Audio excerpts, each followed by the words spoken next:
Olá, eu sou Rainan Fernandes e está no ar mais uma edição do programa Falando de Energia. E aqui você acompanha tudo o que vem sendo discutido no setor elétrico, tanto no que diz respeito ao estado de Roraima, quanto em todo o país.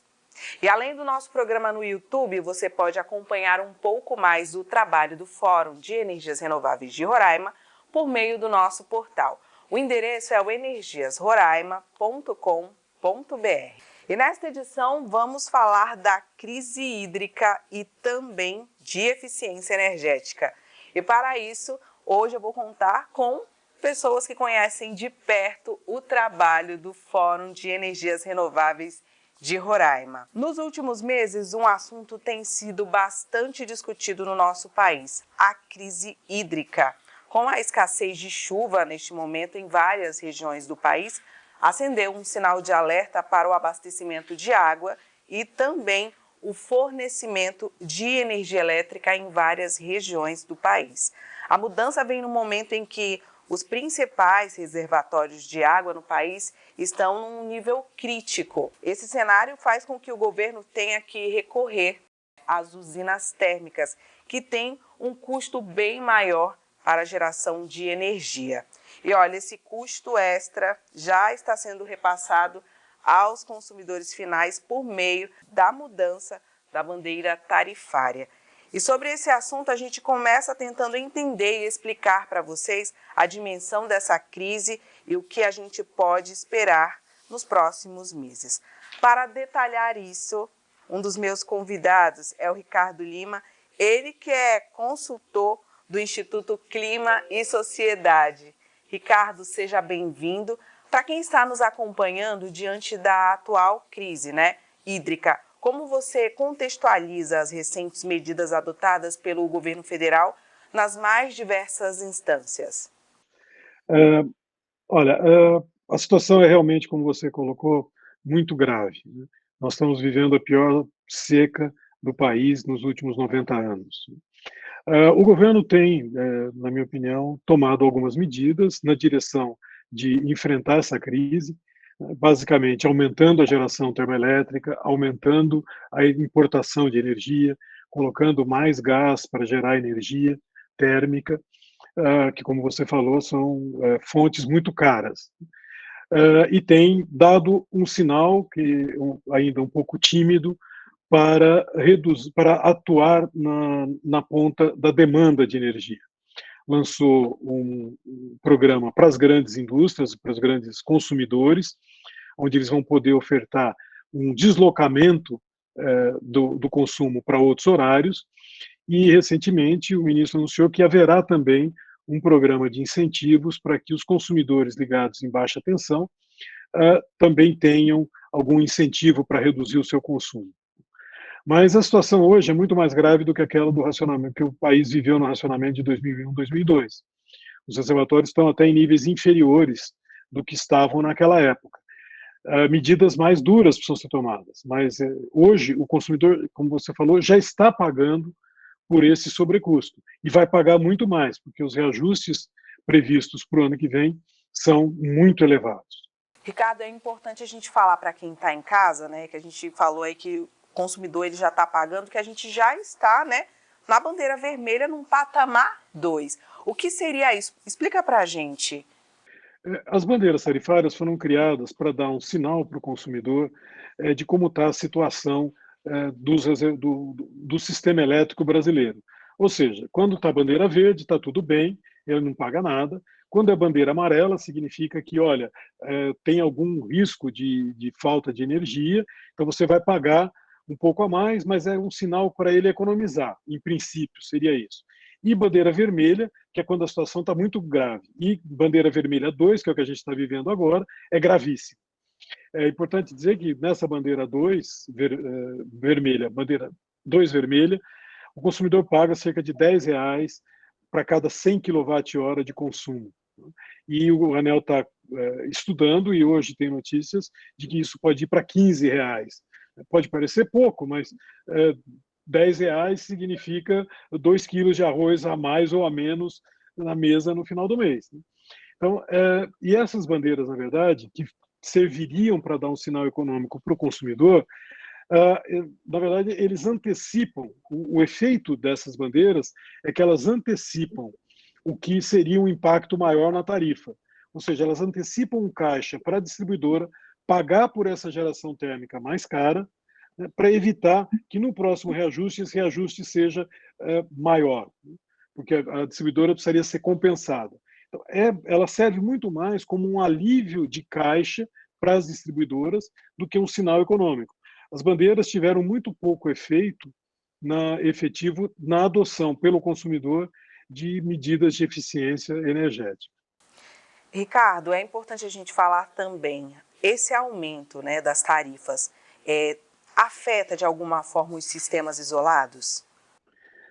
Afeta, sim. É importante também, porque apesar de Roraima não ser conectado ao sistema elétrico nacional, esse custo acaba refletindo também em todos os consumidores, né? Então, tem aí uma sinalização, e se houver o aumento na bandeira, isso também pode afetar o consumidor de Roraima. Tá certo, então. Ricardo, a gente volta a falar com você daqui a pouco, tá certo? E é importante a gente lembrar que a energia elétrica é hoje um dos maiores custos da economia do Brasil. E nesse período de escassez em que o governo tem que recorrer às usinas térmicas, que tem um custo ainda maior para a geração de energia, além delas serem extremamente poluentes e impactam também no orçamento do consumidor.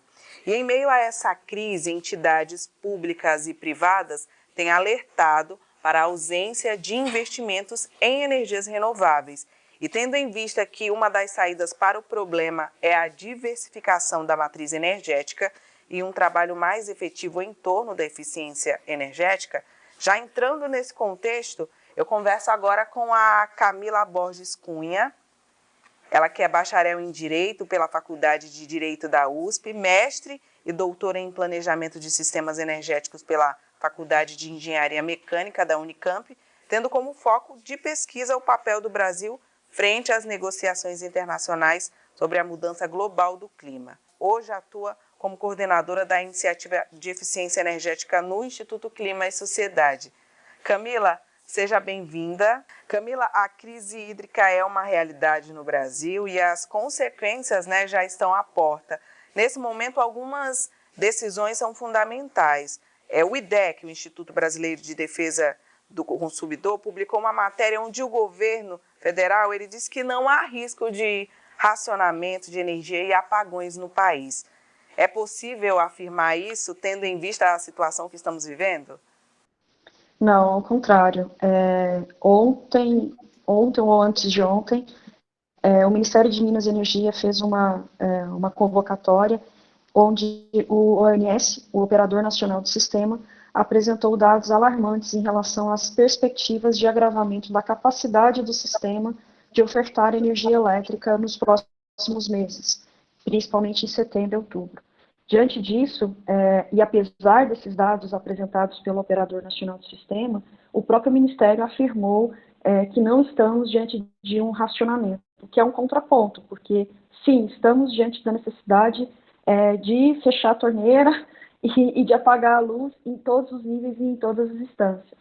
A situação é gravíssima, talvez muito mais grave do que tínhamos em 2000 e 2001, e pouco o governo tem falado em relação a isso. O que é preciso colocar em pauta é a necessidade de metas mandatórias de racionamento, de metas mandatórias de racionalização do uso da energia para todos os consumidores. Claro que pensando que essas metas mandatórias, elas teriam que ser diferenciadas por nível de consumo. Não dá para eu pedir a mesma exigência para uma pessoa de classe de renda mais baixa do que para uma família que sozinha consome mais de 1.000 kWh mês. Então, necessariamente, a gente tem que pensar essa racionalização numa perspectiva de diferenciação dessas metas conforme o nível de consumo. Camila, é importante a gente falar que, além de um custo maior, outros fatores também agravam, né, essa crise hídrica. E o que as instituições lideradas pelo Instituto Clima e Sociedade, que compõem o bloco de eficiência energética, têm feito nesse sentido? Bom, o Instituto Clima e Sociedade apoia um corpo bastante diversificado de organizações e, neste momento, o nosso trabalho tem sido de fomentar com que essas organizações explicitem a gravíssima situação pela qual estamos passando e, para além disso, que a gente dê voz a essas organizações que têm propostas a serem colocadas na mesa.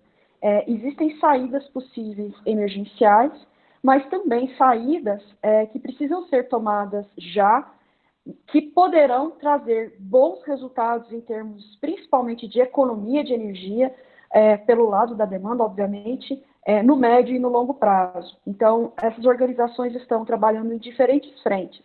Vou falar de 3 delas. Uma frente, como eu disse, é no sentido de fazer propostas de medidas emergenciais.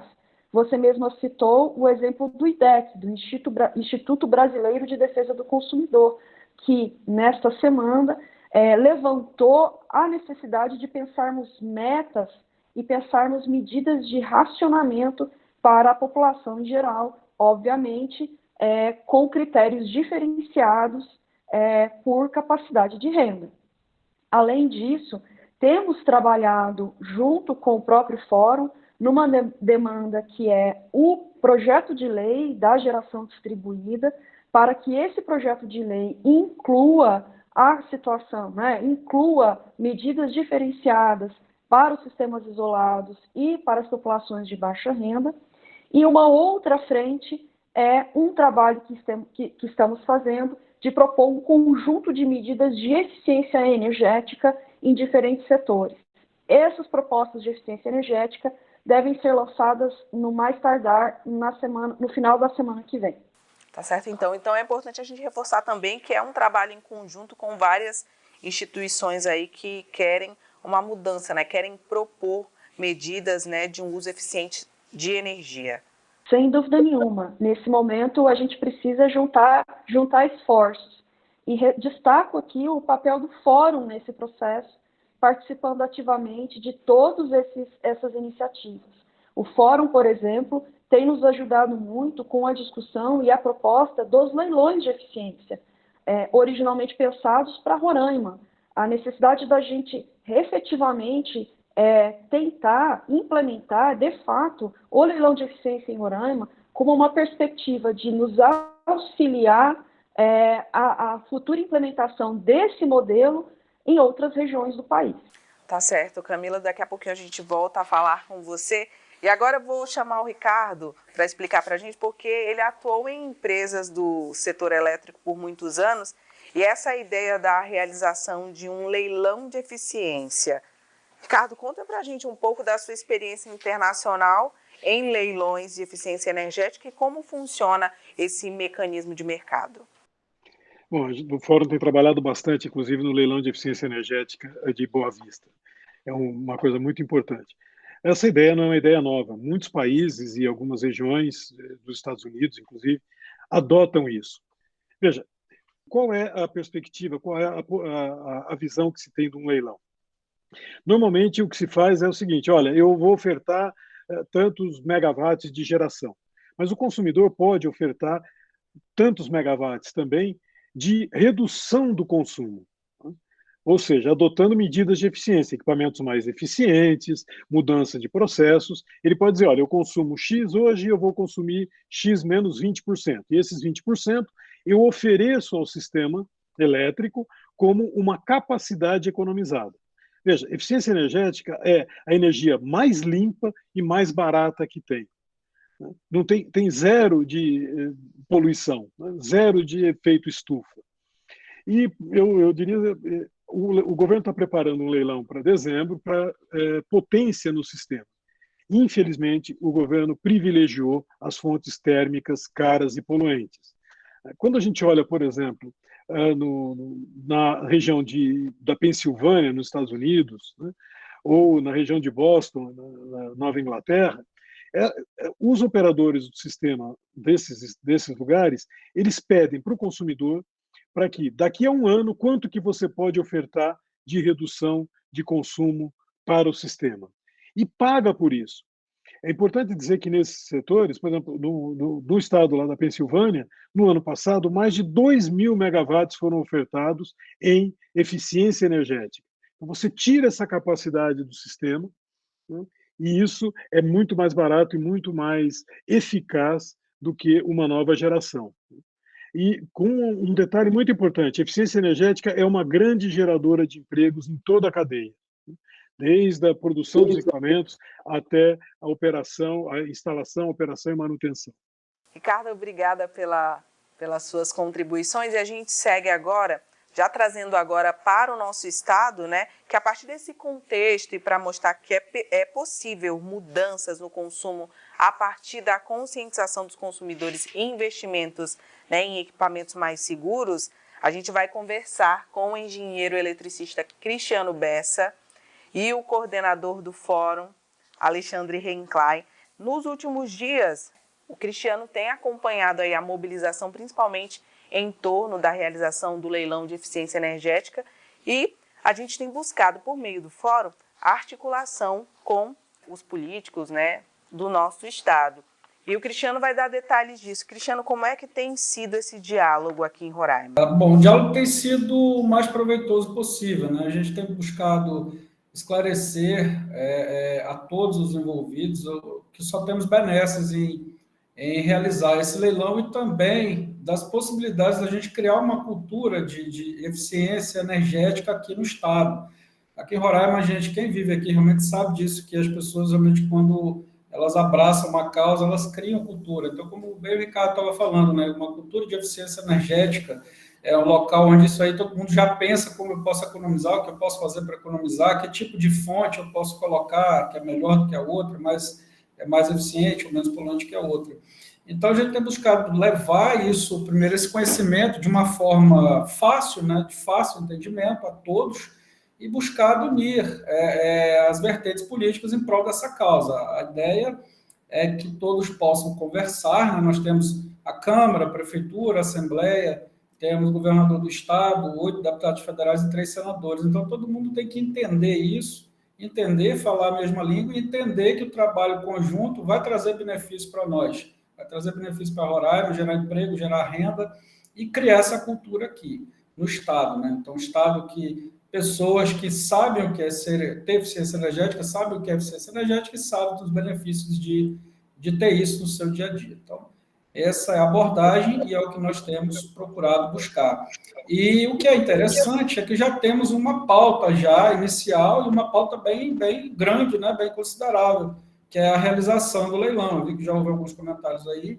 Esse leilão, por diversos motivos, ele está sendo postergado, mas entendemos que é dada a hora de voltar, né, os esforços para que esse leilão ocorra em Boa Vista, porque a ideia inicial é de fazer um piloto em Boa Vista, para posteriormente replicar ou ganhar escala em outro lugar do país, mas por enquanto a prioridade e todos os esforços que nós vamos fazer para que esse leilão ocorra aqui em Boa Vista. Cristiano, muito obrigada por essas informações. Eu falo agora com o nosso coordenador do Fórum de Energias Renováveis de Roraima, Alexandre Reinklein. Então, Alexandre, o senhor trabalhou em conjunto com o Ricardo Lima, né, no ano passado, em cima da consulta pública, né, em busca de melhorias para o leilão de eficiência energética. Eu gostaria que o senhor desse detalhes aí, como é que foi feito esse trabalho no último ano. Foi um trabalho muito importante. O Ricardo fez uma análise muito meticulosa, articulou-se com diversas instituições e viu oportunidades, né? Por exemplo, de até triplicar o consumo médio economizado, né? Dos 4 megawatts médios para até 12 megawatts médios. Isso compôs a nossa contribuição à consulta pública feita pela ANEEL.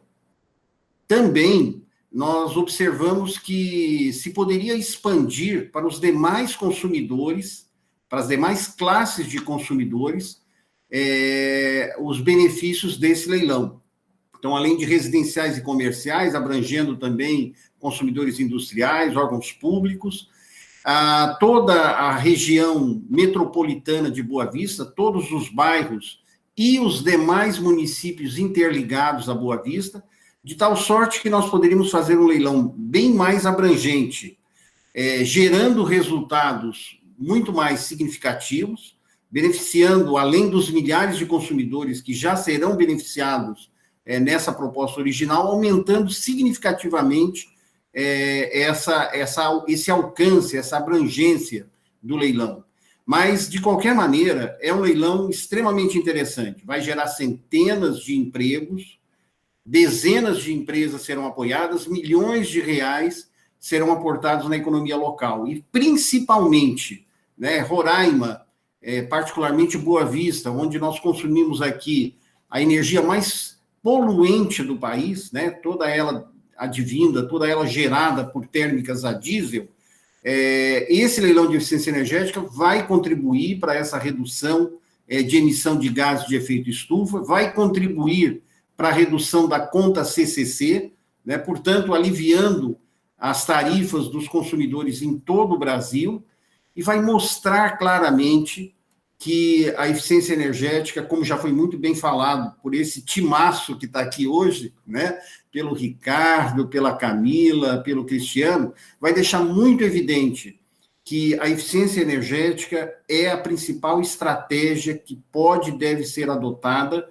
nesse momento, para que a gente possa não apenas enfrentar esse momento difícil em todo o país, mas possamos, inclusive, implantar uma nova cultura, para que o país possa consumir de forma mais racional, mais eficiente os seus recursos energéticos. Alexandre, Ricardo, Camila, Cristiano, muito obrigada por essas contribuições. A gente está indo aí para a nossa reta final e agora eu abro espaço para que cada um de vocês façam suas considerações finais. Eu começo com o Ricardo Lima. Foi um prazer estar aqui. Eu acho que pontos muito importantes foram levantados, mas eu acho que o fundamental é o envolvimento de toda a sociedade roraimense na direção da eficiência energética, da solução dos problemas, e lembrando sempre que Roraima tem muitas fontes de energia disponíveis, renováveis, e esse é uma riqueza que o Estado tem, que precisa ser aproveitado. Não adianta o nosso Estado estar importando diesel para geração, uma geração poluente, cara, quando a gente tem recursos locais. E o uso desses recursos locais, renováveis, é fundamental. E o Fórum tem trabalhado intensamente nisso, mas isso também exige o envolvimento de toda a sociedade no apoio a essas iniciativas. Muito obrigado. Obrigada, Ricardo. Camila? Bom, eu vou adiantando aqui daqui a pouquinho. Eu vou chamar agora o Cristiano também para ele fazer as considerações finais dele. Depois a gente volta com a Camila. Bom, também quero agradecer a participação. Agradecer principalmente na oportunidade de estar podendo participar desse trabalho que não deixa de ser um marco histórico aí para o Estado, para o município. Envolvimento da classe política em torno de uma causa tão importante para nós. Então, eu reitero aqui as minhas palavras de comprometimento, de continuar esse trabalho sem cessar, até que sejam todos os envolvidos sejam abordados, que tenha a devida conversa, que os devidos esclarecimentos e que a gente una esforços para, primeiro, fazer essa audiência pública, manter esse leilão em Boa Vista e, principalmente, construirmos juntos aí as nossas políticas públicas, porque esse marco legal que, na verdade, vai nos dar subsídio para poder fazer tudo aquilo que já tem muita gente querendo fazer, não é só o Fórum, mas não, já tem muita gente. Antigamente o pessoal, Alexandre, dizia plantando sonho no lavrado, não tem muita gente plantando sonho no lavrado mais não, já tem muita gente abraçando essa causa em todas as esferas.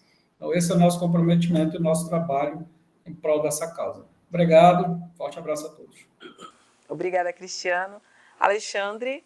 Então, é a grande oportunidade que a sociedade tem de se integrar em torno dessa causa, como o Ricardo e o Cristiano comentaram. E o Fórum vai fazendo a sua parte, divulgando no seu portal, fazendo matérias, entrevistas, realizando eventos, Estamos à disposição, como aconteceu agora com a Câmara e com a Prefeitura, para a realização de outras audiências públicas, de outros eventos, para continuarmos divulgando, fazendo uma articulação institucional com as entidades empresariais, com as instituições de educação profissional, como a Universidade, Instituto Federal, Senai, porque nós vamos precisar formar mão de obra qualificada, vamos precisar desde os estagiários de engenharia, eletrotécnicos, eletricistas, profissionais que estejam devidamente qualificados para atuar na área, as empresas também que atuam no segmento. Agora mesmo estamos apoiando a constituição da Arsolar, né, que vai ser uma associação que vai reunir essas empresas que atuam na área de energias renováveis aqui em Roraima, e conjugando todos esses esforços e ainda algumas grandes entidades nacionais, como é o caso da ABESCO, nós esperamos multiplicar resultados com uma forte participação de empresas e profissionais locais neste leilão.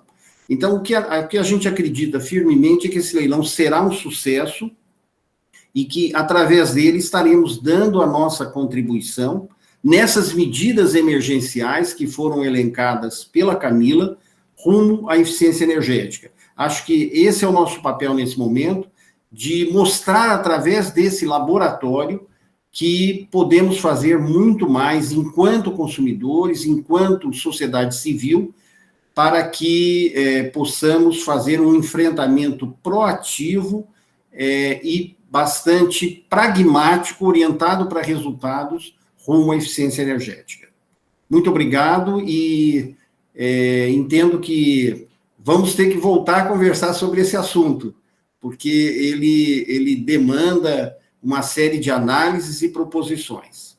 Obrigada, Alexandre. Camila?